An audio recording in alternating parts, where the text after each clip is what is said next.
I'm an NCAA cross country and track athlete, and in this video, I'm going to show y'all how I got recruited. Now, I'm definitely not the best athlete ever, but this video is intended to be more of, and if I did so, you can as well. Just as a general look into how the recruiting process works, not necessarily some sort of story of a D1 5-star prodigy recruit. Now, this all starts when I was 13, before I even started running distance. I had been playing baseball for a really long time, but at that point, I was getting frustrated with baseball because I felt like I really wasn't improving that much. I was in 7th grade and I wasn't even able to make my middle school baseball team, so I just quit playing baseball. Now, my parents had this rule which basically required that I play a sport, and because I quit baseball, I wasn't playing a sport, so I had to do something else. I just started distance running that summer in order to train for cross country because that's what I was going to do to replace baseball. I was terrible at the time. I had no real idea as to what I was doing when it came for like training or anything like that. And when it was time for tryouts, I ended up getting sick during tryouts and I was cut from my 1A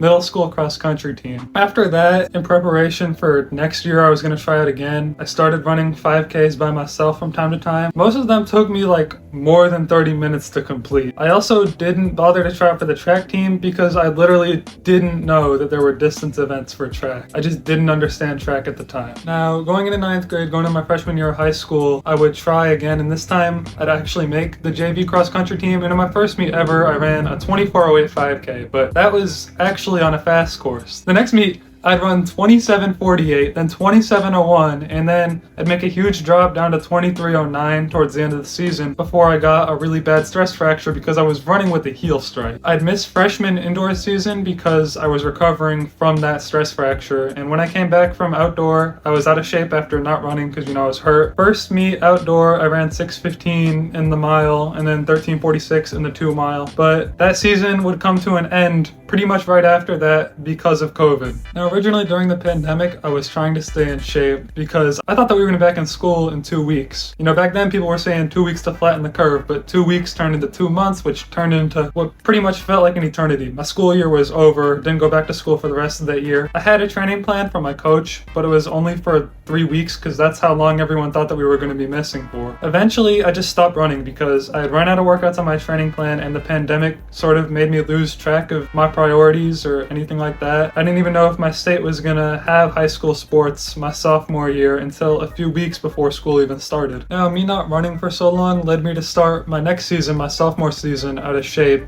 My first meet sophomore year, I ran 25:12. After that, I ended up finding my way onto the varsity team actually after running a 22:37 PR. Now, for those of you who don't know, in cross country you can only have 7 people on your varsity team, and my high school team had 6 runners that were right around 20 minutes, a few under, a few over, and then number 7 was at 24 minutes before I beat him out for the varsity spot at that meet. Then at conference, I finished with a 22:39 on a significantly harder course than before, but the season would end there because that year for COVID, they were only taking the top 3 out of each conference for regionals instead of just taking everyone like they normally do. And then after that, there was no indoor season that year due to COVID. Plus, cross country season didn't end till January because all the sports that year were delayed because of COVID. And then during the outdoor season, I would start off with the 6:11 in the 1600 and a 14:08 in the 3200. Then the next meet, I would finally break 6 minutes in the 1600, running 5:56, and I would go on to finish that season with a 5:43 in the 1600 and a 13:13 in the 3200. Now, this time around, going into my junior season, I actually trained for most of the summer, but a week before the season started, I would catch COVID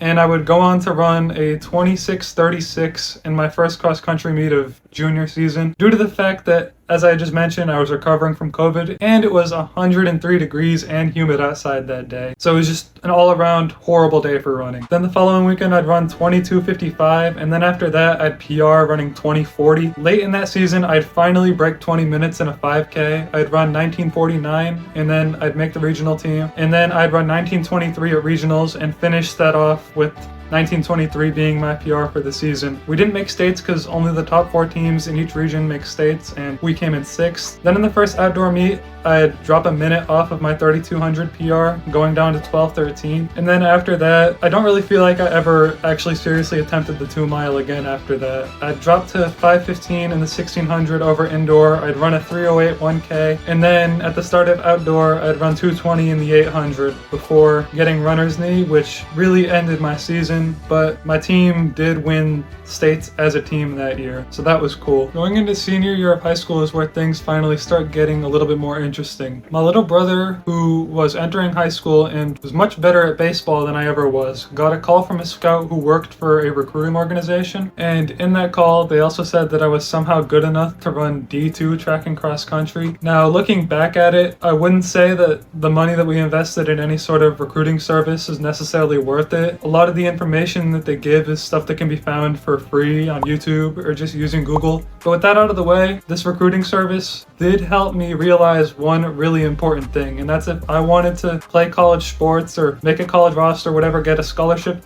I had to email the coaches because there's only a few people at the top that really stand out, so you have to be the one that goes out there and contacts them. With that said, during my senior season of cross country, I ended up dropping from 1923 down to 1834, and after emailing a bunch of coaches, I ended up with 4 offers, 3 from D2 schools and 1 from an NAIA school. I had offers from the Uville University in Buffalo, New York, which I turned down because they only had cross country, they didn't have track, plus being someone who grew up in North Carolina, I don't want to live in Buffalo where it's like 5 degrees and it snows constantly. Then I had an offer from an NAIA school, West Virginia Institute of Technology in Beckley, West Virginia. Honestly, with this one, there wasn't a big issue with the school itself. I just found the area boring, and I just couldn't imagine myself spending 4 years there. And then the last offer I ended up rejecting was from Dominican University of California, which is in San Rafael, which is near San Francisco. It's simply just